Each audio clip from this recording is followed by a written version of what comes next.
जी, आज हम आपके लिए लाए हैं राजस्थान बोर्ड यानी आरबीएससी का क्लास 10th का 25 मार्च का पेपर। तो अगर आप भी राजस्थान बोर्ड में कक्षा 10वीं के विद्यार्थी हो और 25 मार्च को भैया जी सामाजिक विज्ञान यानी सोशल साइंस का एग्जाम देने वाले हो और भैया जी आप अपने एग्जाम में अच्छे नंबर लाना चाहते हो तो भैया जी ये पेपर आपको आपके एग्जाम में 80 में से 80 नंबर दिलवा सकता है। एकदम यही पेपर आने वाला है और पूरे पेपर को आज हम सॉल्व करने वाले हैं। उससे पहले भैया जी चैनल पर नए हो तो चैनल को कर दीजिए सब्सक्राइब एंड वीडियो को पहली बार देख रहे हो तो वीडियो को कर दीजिए लाइक। तो चलिए वीडियो को स्टार्ट करते हैं। तो भैया जी 3 घंटे 15 मिनट का आपको टाइम मिलने वाला है। 80 नंबर का ये पेपर होने वाला है। पूरा पेपर इस हिसाब से भैया जी आपका आएगा। एकदम ओरिजिनल पेपर होने वाला है। बात करते हैं खंड ए सेक्शन ए की। हम हिंदी और इंग्लिश मीडियम दोनों के उत्तर बताते चलेंगे। पहला है बहुविकल्पीय प्रश्न यानी मल्टीपल चॉइस क्वेश्चन। पहला प्रश्न है भैया जी निम्न प्रश्नों के उत्तर का सही विकल्प चयन कर उत्तर पुस्तिका में लिखिए। 6 अप्रैल 1930 को दांडी में नमक बनाकर गांधी जी ने जिस आंदोलन को शुरू किया था वह था भैया जी सविनय अवज्ञा आंदोलन। तो बे ऑप्शन है वो करेक्ट आंसर हो जाएगा। The movement started by Gandhi ji on 6 April 1930 by making salt in Dandi was civil disobedience movement. B option is the correct answer. आगे बढ़ते 1930 में दलित वर्ग एसोसिएशन की स्थापना की तो भैया जी वो की थी डॉक्टर अंबेडकर ने। ओके इंग्लिश में बात कर लेते भैया जी। Form depressed class association in 1930 was doctor Ambedkar. A option is the correct answer. तीसरे सवाल की ओर बढ़ते ब्रेटन वुड्स सम्मेलन में किस संस्था की स्थापना की गई तो भैया जी वो की गई थी अंतरराष्ट्रीय मुद्रा कोष। बे ऑप्शन इसका सही उत्तर हो जाएगा। Which institution was established in the Bretton Woods conference तो भैया जी इंटरनेशनल मॉनेटरी फंड है भैया जी। बी ऑप्शन है वो इसका करेक्ट आंसर हो जाएगा। आगे बढ़ते निम्न में से कौन सी एजेंसी सार्वजनिक क्षेत्र में स्टील को बाजार में उपलब्ध करवाती है तो भैया जी वो हो जाएगी सेल। बे ऑप्शन है वो इसका करेक्ट आंसर हो जाएगा। Which of the following agencies markets steel for the public sector तो भैया जी B option is the correct answer. आगे बढ़ते 1821 में संवाद कौमुदी का प्रकाशन किसने शुरू किया तो भैया जी वो किया था राजा राम मोहन राय। बे ऑप्शन है वो इसका करेक्ट आंसर हो जाएगा। हु पब्लिश्ड संवाद कौमुदी फ्रॉम 1821 तो बेजी बी ऑप्शन राजा राम मोहन राय वो करेक्ट आंसर हो जाएगा।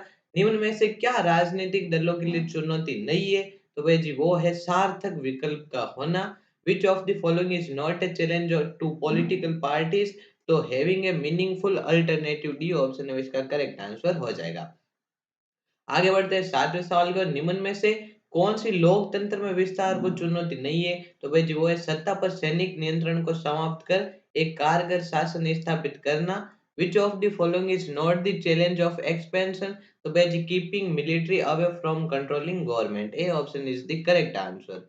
आगे बढ़ते निम्न में से किस देश में द्विदलीय व्यवस्था है तो भाई जी वो है संयुक्त राज्य अमेरिका में। Which of the following country have two party system तो भाई जी United States of the America है वो करेक्ट आंसर हो जाएगा। सी ऑप्शन है वो आपको पढ़ के आ जाना है। नंबर सवाल है वर्तमान समय में भारत में उपभोक्ता संगठन है तो भाई जी वो है 2000 से अधिक। बे ऑप्शन है वो इसका सही उत्तर हो जाएगा। 8% the consumer groups in India are तो मोर देन 2000। बी ऑप्शन है वो इसका करेक्ट आंसर हो जाएगा। 10वें सवाल की ओर बढ़ते स्वयं सहायता समूह में बचत और ऋण संबंधी अधिकतर निर्णय लिए जाते हैं तो भाई जी वो सदस्यों यानी जो स्वयं सहायता समूह के सदस्य है उन्हीं के द्वारा लिए जाते हैं तो बे ऑप्शन में इसका सही उत्तर हो जाएगा। In a SHG most of the decision regarding savings and loan activities are taken by तो वेजी मेंबर्स है। बी ऑप्शन है इसका करेक्ट आंसर हो जाएगा। 11वें सवाल की ओर बढ़ते निम्न में से कौन सा उद्योग दूरभाष कंप्यूटर आदि संयंत्र निर्मित करता है तो भाई जी वो करता है इलेक्ट्रॉनिक। से ऑप्शन है इसका सही उत्तर हो जाएगा। Which one of the following industries manufactures telephones computers etc तो भाई जी electronic. C option is the correct answer. 12वां सवाल है वैश्वीकरण ने जीवन स्तर के सुधार में सहायता पहुंचाई है तो भाई जी विकसित देशों के लोगों को तो बे ऑप्शन है इसका सही उत्तर हो जाएगा। Globalization has help in the improvement of living standard of people of developed country तो बी ऑप्शन है इसका सही उत्तर हो जाएगा। बाकी पूरे पेपर की पीडीएफ को आंसर सही डाउनलोड करने के लिए हम आपको पूरी प्रोसेस बता देते हैं। आपको पूरा सॉल्यूशन सही देना इस पेपर का पीडीएफ है उसको डाउनलोड कर लेना है। तो उसको कैसे डाउनलोड करना है आइए बात करते हैं। तो बालक एंड बालिकाओं पेपर की पीडीएफ को डाउनलोड करने के लिए आपको अपने मोबाइल या पीसी में भैया जी गूगल को ओपन कर लेना है। सर्च बार में जाना है, स्मार्ट बालक सर्च करना है। जैसे ही आप स्मार्ट बालक सर्च करोगे आपके सामने मनी सेन लिखा मिलेगा। सिंपल से आपको इस वेबसाइट को ओपन कर लेना है। जैसे ही आप ओपन करोगे ऐसा इंटरफेस लोड होकर आएगा। इधर दिखेगा क्लास 10th, इधर दिखेगा क्लिक हियर। क्लिक हियर के ऊपर क्लिक कर देना है। जैसे आप क्लिक करोगे ऐसा इंटरफेस लोड होकर आएगा। नीचे आ जाना, अगर आपने व्हाट्सएप ग्रुप ज्वाइन नहीं किया तो भैया इधर क्लिक करके व्हाट्सएप ग्रुप को ज्वाइन कर लीजिए। इधर दिखेगा class 10th social science paper, download PDF के ऊपर क्लिक कर दो। जैसे ही आप डाउनलोड पीडीएफ के ऊपर क्लिक करोगे ऐसे इंटरफेस लोड होकर आएगा। इधर आपको दिखेगा जनरेट लिंक, जनरेट लिंक के ऊपर आपको क्लिक कर देना है। जैसे आप जनरेट लिंक के ऊपर क्लिक करोगे 10 सेकंड का टाइमर लोड होकर आएगा। हम सिंपल से 10 सेकंड के लिए वेट कर लेते हैं। टाइमर पूरा हो जाने के बाद भैया जी आपको इधर दिखेगा ओके लेट्स कंटिन्यू, इसके ऊपर क्लिक कर देना है। देन प्लीज वेट आएगा, फिर जनरेट लिंक आएगा, जनरेट लिंक के ऊपर क्लिक कर देना है। इस प्रकार से इंटरफेस लोड होकर आएगा। डाउनलोड पीडीएफ पर क्लिक कर देना है। फिर आपको वही सेम प्रोसेस दोबारा करनी है और इस बार आपका पेपर है वो डाउनलोड हो जाएगा। आगे बढ़ते हैं भैया जी नेक्स्ट क्वेश्चन की ओर। दूसरा सवाल है रिक्त स्थानों की पूर्ति कीजिए, यानी फिल इन द ब्लैंक्स वाले सवाल है वो आ चुके हैं। तो आइए डिस्कस करते हैं भैया जी। तो हमारा पहला सवाल है बच्चे, विक्टोरिया कालीन ब्रिटेन में मानव श्रम की कोई कमी नहीं थी। तो मानव श्रम है वो इसका करेक्ट आंसर हो जाएगा। आपको मानव श्रम भर देना। इंग्लिश में बात करें तो in Victorian Britain there was no shortage of human labour. तो ह्यूमन लेबर है वो इसका करेक्ट आंसर हो जाएगा। प्रथम विश्व युद्ध मित्र राष्ट्रों और केंद्रीय शक्तियों के बीच लड़ाया गया था। तो भैया जी केंद्रीय शक्तियों, अगर आप हिंदी मीडियम को तो केंद्रीय शक्तियों, इंग्लिश मीडियम को तो आपको सेंट्रल पावर है वो लिख देना है। Okay, the First World War was fought between the Allies and Central Power. तीसरा पर आधारित सामाजिक विभाजन सिर्फ भारत में ही तो बेस जाति है वो इसके अंदर आ जाएगा। जाति पर आधारित सामाजिक विभाजन है वो सिर्फ भारत में ही है। इंग्लिश में भाई जी आपको कास्ट लिख देना, caste based social division exist only in India.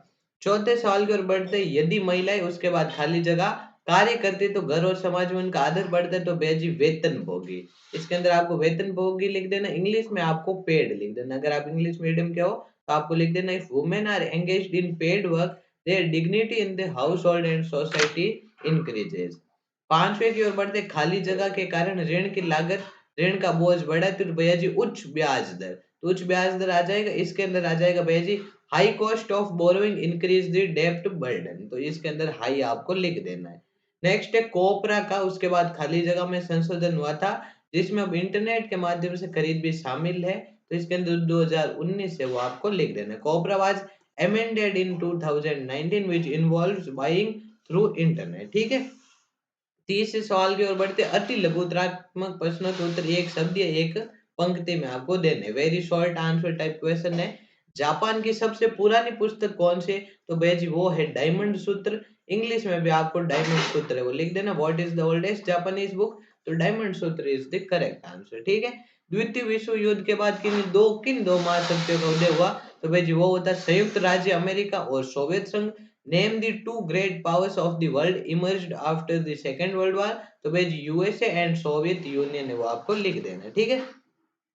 30 सवाल की ओर बढ़ते, ब्रिटेन में सूती कपड़ा मिल की रूपरेखा किसने प्रस्तुत की? तो भाई जी वो की थी रिचर्ड आर्कराइट ने। Who created the cotton mill in Britain? तो भाई जी Richard Arkwright is the correct answer. चौथे सवाल की ओर बढ़ते, भारत की सबसे महत्वपूर्ण खाद्यान्न फसल कौन सी? तो भाई जी वो है चावल। राइस आपको इंग्लिश में लिख देना है। ठीक। Name the most important food crop of India? तो भाई जी हो जाएगी राइस।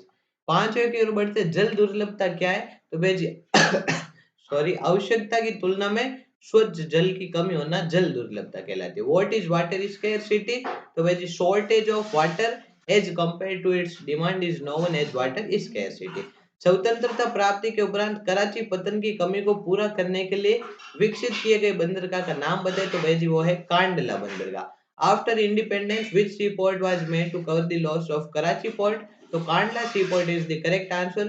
पूरे पेपर को आप पीडीएफ को डाउनलोड कर लीजिए, हमने आपको प्रोसेस बता दी। बाकी वीडियो पसंद आए तो लाइक कर दीजिए।